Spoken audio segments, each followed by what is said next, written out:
Hi ಎಲ್ಲರಿಗೂ ನಮಸ್ಕಾರ. ಏನಿದು ಒಗ್ಗರಣೆಯನ್ನು ಹಾಕ್ತಾ ಇದ್ದೀನಿ, ನೋಡೋದಕ್ಕೆ ಕಲರ್ಫುಲ್ಲಾಗಿ ಕಾಣ್ತಾ ಇದೆ, ಮೊಸರನ್ನ ಥರ ಇರ್ಬೋದು ಅಂತ ನೀವು ಅಂದ್ಕೊಳ್ತೀರಾ. ಇದು ಮೊಸರನ್ನನೇ, ಆದರೆ ಪ್ರೋಬಯೋಟಿಕ್ ಮೊಸರನ್ನ ರೀ, ಗಟ್ ಫ್ರೆಂಡ್ಲಿ ಮೊಸರನ್ನ. ಇದು ಬೇಸಿಗೆ ಆಗಿರ್ಬೋದು, ಮಳೆಗಾಲ ಆಗಿರ್ಬೋದು, ಚಳಿಗಾಲ ಆಗಿರ್ಬೋದು, ನೀವು ಯಾವಾಗಲೇ ಮಾಡ್ಕೊಂಡು ತಿಂದರೂ ಗಟ್ ಫ್ರೆಂಡ್ಲಿ ಒಳ್ಳೆಯ ಆಹಾರ, ಆರೋಗ್ಯಕ್ಕೆ ತುಂಬ ಒಳ್ಳೆಯದು. ನಾನಿಲ್ಲಿ ರಾತ್ರಿ ಉಳಿದಂಥ ತಂಗಳ ಅನ್ನನ ತೊಗೊಂಡಿದ್ದೀನಿ. ರಾತ್ರಿ ಮಾಡಿದ್ದು ಬೆಳಗ್ಗೆಗೆ ನಾನಿಲ್ಲಿ ತೊಗೊಂಡಿರೋದು. ಇದಕ್ಕೆ ಸ್ವಲ್ಪ ಮೊಸರನ್ನ ಹಾಕ್ಕೊಳ್ತಾ ಇದ್ದೀನಿ. ಮೊಸರು ನಿಮಗೆ ಎಷ್ಟು ಬೇಕಾದರೂ ಹಾಕ್ಕೊಳ್ಬೋದು.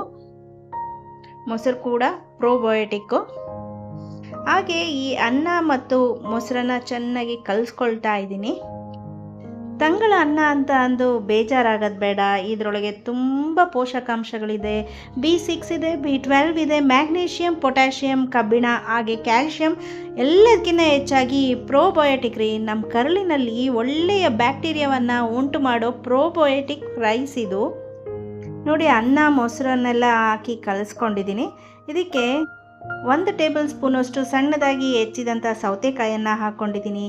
ಹಾಗೆ ಕ್ಯಾರೆಟ್ ತುರಿಯನ್ನು ಹಾಕ್ಕೊಳ್ತಾ ಇದ್ದೀನಿ. ಸ್ವಲ್ಪ ಕೊತ್ತಂಬರಿ ಸೊಪ್ಪನ್ನು ಹಾಕ್ಕೊಳ್ತಾ ಇದ್ದೀನಿ. ಹಾಗೆ ಅಲ್ಲಿ ಸ್ವಲ್ಪ ಸಿಹಿಯಾಗಿ ಸಿಕ್ಕಿದ್ರೆ ಚೆನ್ನಾಗಿರುತ್ತೆ. 4-5 ದ್ರಾಕ್ಷಿಯನ್ನು ಹಾಕ್ಕೊಳ್ತಾ ಇದ್ದೀನಿ. ಇನ್ನೂ ಆರೋಗ್ಯಕರವಾಗಿ ಮಾಡ್ಕೊಳ್ಬೇಕು ಅಂದರೆ ದಾಳಿಂಬೆ ಬೀಜಗಳನ್ನು ಕೂಡ ನೀವು ಹಾಕ್ಕೊಳ್ಬೋದು. ನೋಡಿ, ಎಲ್ಲ ಚೆನ್ನಾಗಿ ತಿರುಗಿಸ್ಕೊಳ್ತಾ ಇದ್ದೀನಿ. ತಂಗಳನ್ನ ಒಳ್ಳೆಯದು ಅಂತ ಅಂದು ಉಳಿದ ಅನ್ನದಲ್ಲಿ ಚಿತ್ರಾನ್ನ ಮಾಡಿಕೊಂಡು ಅದನ್ನು ಬಿಸಿಯನ್ನು ಮಾಡ್ಕೊಂಡು ತಿಂದರೆ ಆರೋಗ್ಯಕ್ಕೆ ಒಳ್ಳೆಯದಲ್ಲ, ಅದು ಬಿಸಿ ಅನ್ನಕ್ಕೆ ಸಮಾನ ಆಗುತ್ತೆ. ತಂಗಳನ್ನ ತಿನ್ನೋದ್ರಿಂದ ಹೆಚ್ಚಾಗಿ ಡಯಾಬಿಟಿಸ್ ಪೇಷಂಟ್ಗಳಿಗೆ ಶುಗರ್ ಸ್ಪೈಕ್ ಆಗಲ್ಲ. ಅವರಿಗೆ ಇದರಲ್ಲಿ ಕಾರ್ಬ್ಸ್ ಲೆವೆಲ್ಲು ಕಮ್ಮಿ ಇರುತ್ತೆ. ಬಿಸಿ ಅನ್ನಕ್ಕೆ ಹೋಲಿಸ್ಕೊಂಡ್ರೆ ತಂಗಳನ್ನದಲ್ಲಿ ಸಾಕಷ್ಟು ಆರೋಗ್ಯಕ್ಕೆ ಒಳ್ಳೆಯದಾದ ಪೋಷಕಾಂಶಗಳು ದೊರೆಯುತ್ತೆ ನಮಗೆ. ಇನ್ನೂ ಸಾಕಷ್ಟು ಆರೋಗ್ಯಕರವಾದ ರೆಸಿಪಿಗಳನ್ನ ಮಾಡಬೇಕು ಅಂತ ಅಂದ್ಕೊಂಡಿದ್ದೀನಿ. ದಯವಿಟ್ಟು ಇಷ್ಟ ಆದರೆ ಒಂದು ಲೈಕ್ ಕೊಡಿ, ಶೇರ್ ಮಾಡಿ, ಹಾಗೆ ಸಬ್ಸ್ಕ್ರೈಬ್ ಮಾಡ್ಕೊಂಡು ನೋಡಿ. ಹೇಗಾಗಿತ್ತು ಅಂತ ಕಮೆಂಟ್ ಕೂಡ ಮಾಡಿ.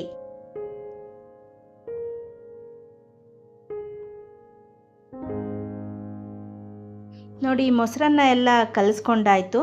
ರುಚಿಯನ್ನು ಇನ್ನೊಂದು ಸ್ವಲ್ಪ ಹೆಚ್ಚಿಸೋಣ. ಇದಕ್ಕೆ ಒಂದು ಒಗ್ಗರಣೆಯನ್ನು ಮಾಡ್ಕೊಳ್ಳೋಣ. ಎಣ್ಣೆ ಕಾದ ನಂತರ ಸಾಸಿವೆಯನ್ನು ಹಾಕ್ಕೊಳ್ಳೋಣ. ಸಾಸಿವೆ ಸಿಡಿದ ನಂತರ ಒಂದು ಸ್ವಲ್ಪ ಜೀರಿಗೆಯನ್ನು ಹಾಕ್ಕೊಳ್ಳೋಣ. ಜೀರಿಗೆ ಹಾಕ್ಕೊಂಡ್ರೆ ತುಂಬ ಪರಿಮಳವಾಗಿ ಇರುತ್ತೆ ಮೊಸರನ್ನ, ರುಚಿಯಲ್ಲೂ ಚೆನ್ನಾಗಿರುತ್ತೆ. ಹಾಗೆ ಒಂದು ಸ್ವಲ್ಪ ಕಡಲೆಬೇಳೆ, ಉದ್ದಿನಬೇಳೆಯನ್ನು ಹಾಕ್ಕೊಳ್ಳೋಣ. ನಂತರ ಒಂದು 2 ಚಿಟಿಕೆಯಷ್ಟು ಇಂಗನ್ನು ಹಾಕ್ಕೊಳ್ಳೋಣ.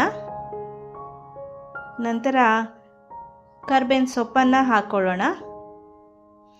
1 ಒಣಮೆಣಸಿನಕಾಯಿಯನ್ನು ಹಾಕ್ಕೊಳ್ಳೋಣ. ಸಣ್ಣಗೆ ಹೆಚ್ಚಿದ ಶುಂಠಿಯನ್ನು ಕೂಡ ನೀವು ಹಾಕ್ಕೊಳ್ಬೋದು. ಈಗ ಒಗ್ಗರಣೆ ರೆಡಿಯಾಗಿದೆ. ನಾವು ಕಲಸಿಟ್ಕೊಂಡಂಥ ಮೊಸರನ್ನಕ್ಕೆ ಹಾಕ್ಕೊಳ್ಳೋಣ. ನಿಂಬೆಹಣ್ಣಿನ ಉಪ್ಪಿನಕಾಯಿ ಜೊತೆಲಿ ಈ ಮೊಸರನ್ನ ಸವಿತಾ ಇದ್ದರೆ ಆಹಾ, ಎಂಥ ರುಚಿ ಅಂತೀರಾ.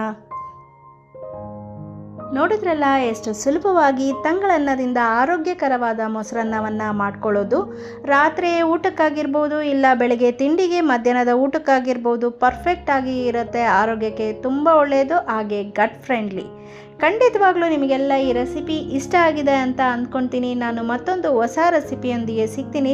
ಇಷ್ಟ ಆಗಿದ್ದರೆ ದಯವಿಟ್ಟು ಲೈಕ್, ಶೇರ್, ಸಬ್ಸ್ಕ್ರೈಬ್ ಮಾಡಿ, ಕಮೆಂಟ್ ಮಾಡೋದನ್ನು ಮರಿಬೇಡಿ. ಧನ್ಯವಾದಗಳು.